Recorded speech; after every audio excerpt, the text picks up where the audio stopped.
What does it mean to be an atheist or a free thinker or an agnostic or an unbeliever? Um, is it someone who just doesn't believe in God?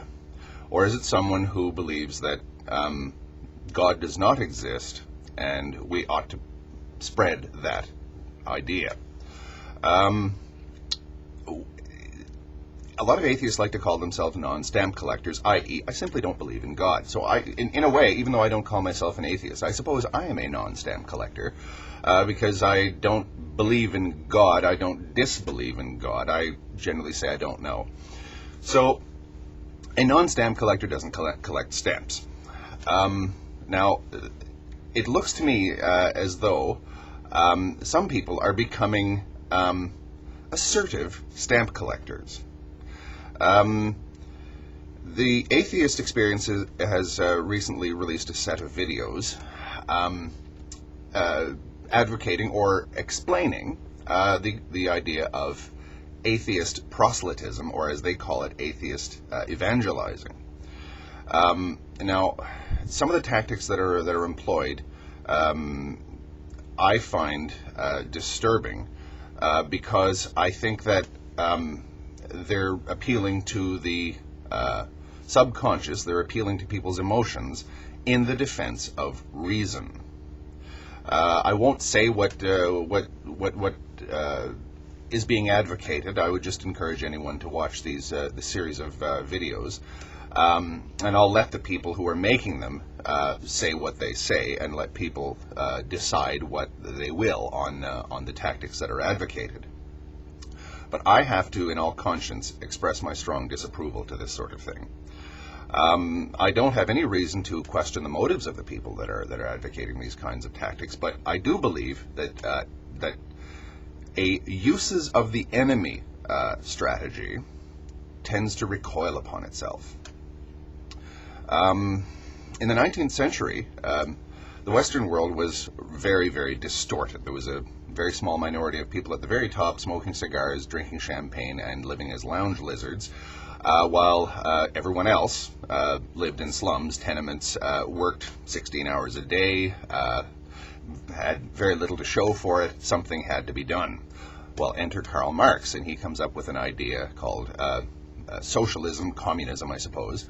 And he said, what we need to do is we need to just take the wealth from these people at the top, because they're not really working. Capitalism as we know it now bears almost no relation to capitalism as it was then. It was literally a bunch of lazy people at the top and oppressing everyone else. We need to sort of rearrange society, because society is skewed. Now, if you actually read Karl Marx, he's fairly mild about everything. He says, let's just, rectify the ills of society. He didn't say anything at all about a gigantic military and industrial complex. He didn't say anything about a godlike leader, and he didn't say anything at all about a paranoid police state. Now, we all know what happened in the 1930s with Joseph Stalin, this nightmare called communism, which really, in a way, doesn't bear any real resemblance to what Karl Marx was advocating.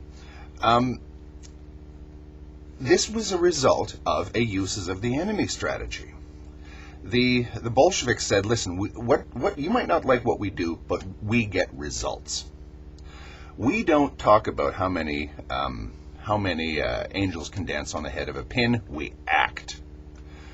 So they started to use subterfuge, terrorism, lying, all this kind of thing, appeals to emotion, in order to get power. And then they said, once we have power, then we will transform society and show the world what a proper socialist society looks like. Everyone's equal, everyone has enough, no more oppression, everybody will be happy.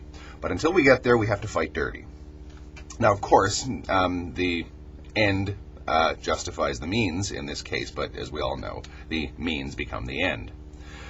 Now, this is a terribly odious comparison to make between what's going on in the atheist experience and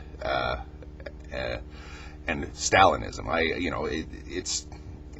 I wouldn't blame anyone to be being offended by it, but it is the atheist experience is, in my opinion, advocating the uses of the enemy strategy. In other words, we have to be just as dirty as they are if we're going to win this struggle. Well, I don't believe that there is a struggle going on between atheism and theism. I think that it's simply a discussion on the fundamental nature of reality, nothing more.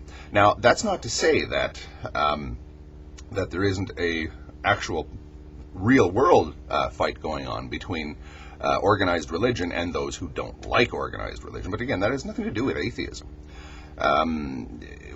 Atheism is whether or not God exists. And again, atheism, the way it's described by a lot of atheism, is whether or not you collect stamps. So this does seem to me to be an incipient, the first step along the road, an incipient movement to ape the evangelizing of Christians or religious people in general. We're using their own tactics against them. Well, okay, but you do understand that you're losing something along the way. You're losing something along the way because you're compromising your moral position.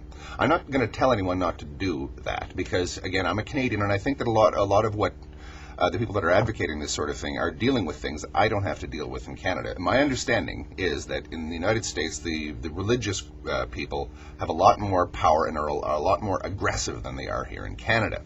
And in as much as I find Pat Condell very distasteful, the reality is that there is a small, unrepresentative, but loud and angry Muslim youth that does like to get in everyone's faces, aggressively thrusting a particularly reprehensible type of religion in everyone's face. And I think that if you scratch the surface, I think that's what Pat Condell is really fighting against, really, when he starts to froth at the mouth, attacking everybody. I think it's that group that really bothers him the most. So each of these two strains are actually talking about conditions which may prevail in their own country, and I can understand that on a political level you might want to do something about that. But again, I have to express my loyal disapproval with this sort of thing because I don't like where it might go. Because when you adopt the uses of the enemy, you're getting a little bit like the enemy. So again, I'm not going to tell anyone not to do this, and I really don't want to criticize personally anyone who is either engaging in these tactics or is adopting these tactics or advocating them. I have no reason to question anyone's motives here, but I can't agree with them, and I feel obliged to make my disagreement, my loyal and friendly disagreement, as a member of what one would loosely call the seculars in our society. I have to express my disagreement. Thank you, and good luck.